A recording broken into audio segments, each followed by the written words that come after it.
और ठाकुर जी के सामने बड़े बड़े कढ़ाई रखी। तो उस दिन पुजारी जी से गलती ये हो गई कि सामने मिठाई रखवे की जगह, खीर रखवे की जगह उनने कड़ी रख दी। कड़ी रख दी, कड़ी के पीछे चावल रख दिए, चावल के पीछे मिष्ठान रखा और सब सजा दिए सामने। और सजा करके रसोई घर की किवाड़ लगा के 45 मिनट का भोग लगता है, 45 मिनट के लिए पुजारी जी चले गए।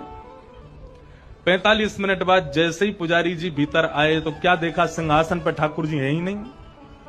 ठाकुर जी है ही नहीं वहां पर।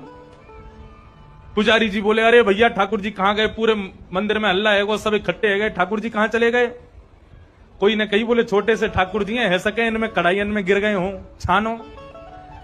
तो सिंहासन के आगे वाली जो कड़ी की कढ़ाई ही कही जैसे ही छानी, तो वहां में ठाकुर जी निकल आए।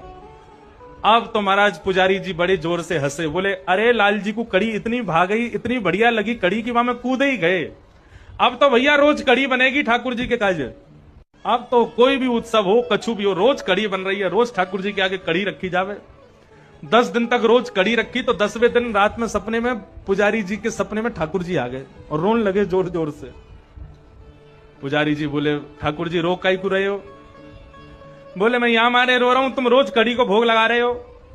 बोले मैं तो यहां मारे लगा रहा हूं, बाद में आप कड़ी में कूद गए, इतनी बढ़िया लगी कि वहां में डूब ही गए, तो हमको लगी कड़ी ज्यादा पसंद आ गई है, तो रोज कड़ी को भोग लग रहा है।